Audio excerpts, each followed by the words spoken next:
in the national media right now that you guys have not been able to get it done much on the road during the postseason. What's your reaction to that, and why do you think you guys can get it done on the road? My reaction is I can't wait for Game 3, and I'm going to just leave it at that. How confident are you guys going on the road? I think we're pretty confident. I'm just as confident as we are at home. You know, it's a difference definitely between being in the road and at home, just the energy disparity. You know, at home the energy's for you, away it's against you.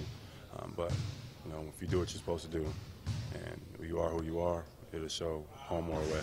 You said, Jaylen, you won games on the road in the regular season, you won some in the postseason.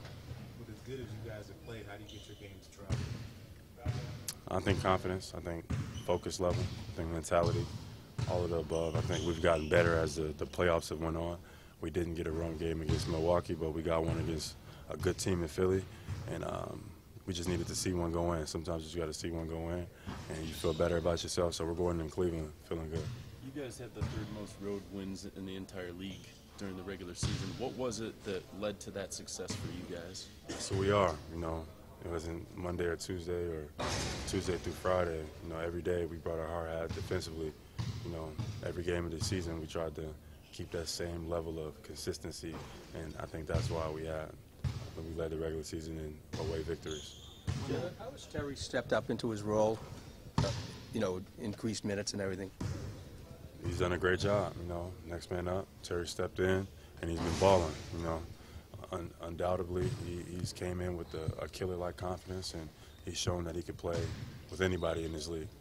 When LeBron was having that big first quarter the other day, how much do you think it gave you and the team confidence that you were able to, especially the latter half of that first quarter, match him kind of shot for shot there and propel you guys the rest of the game? Yeah, I was trying to match his punches, you know. He came out, and sometimes you can get discouraged when you see that level of greatness, you know what I mean? But as long as you just keep fighting and keep throwing punches, you know, in the end, you know, we stood on top, so it was good. What's anything your coaches did to kind of help in that way, like what they said as that first quarter was going on, or anything Brad did in particular, you know, that just kind of got you through weathering that storm as he described it? Brad said stay the course, you know. Brad told us to keep being aggressive, but, you know, some of that stuff you can't measure being out there, like seeing that LeBron playing at his ultimate form, you know what I mean? The amount of threes he was hitting and what he was doing is hard to coach for that, you know. But we stepped up. We had some players really step up, and as we got activated, we did really good. Overall, how do you describe playing for that? It's amazing. I mean, he's a great coach. He brings his preparation level is very high. Each and every game, you can see his focus level. You know, he knows the game. His staff knows the game, and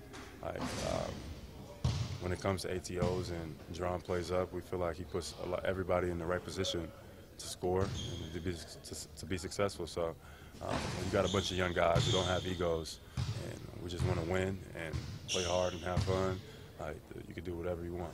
Has it been a point about this really strong 18 in the first half, first game, 16? Point of emphasis from for you to get that strong offensively. Saying from me or from the coach's side? Or either or. I think I'm just playing ball. I don't think it's been a point of emphasis for me to come out hot. I just think just my aggression, you know, just trying to hit first rather than getting hit first. I think the coaching staff definitely has relayed that message. We can't be we can't come out and get punched in the mouth. So I definitely want to be one of the players and spark our team to come out and just take the fight to them. At the other end of the court, you seem to be applying more pressure deep into the perimeter, like 3 feet beyond the three-point line than you did all season. What's driving that?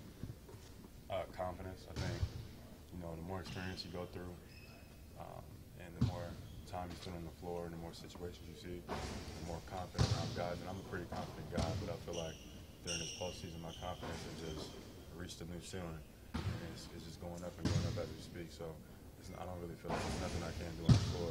Just a matter of doing it. Is it good to have this much of a layoff before Game 3? I mean, it could be, or it might not be. You know? And we'll see Game 3. Jaylen, how much of a challenge is it when the Celtics have such a balanced scoring attack? How much of a challenge is it for teams to defend you guys? It's tough. You know, we play team ball. We got a lot of guys who can really fill it up, and when we all are clicking on all cylinders, it's really, really hard for us to compete. I know you said you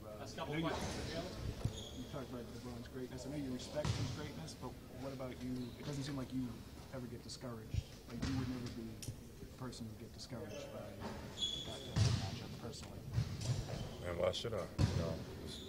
The stage is set for all of us to do something spectacular. LeBron's been to the finals 8 straight times. He's a great player, but we want to win and we want to be the team that to be the team that does win. So it gets to the finals. So we got a bunch of young guys trying to make names for themselves in this league. Why not come out and play hard? Everybody's saying we're playing with house money anyway, so why not come out with the energy level that we need and try to do something special. How do you keep your wits about you? What's going on late in the game? Are you throwing punches, yelling at each other, 20,000 people cheering? How do you keep your wits about it and not get stressed out? Just breathe, man. Just take a deep breath. Relax, separate what's real and what's not. Come out and do what you got to do. Let the chips fall where they matter. Thank you. Thank you, Jim.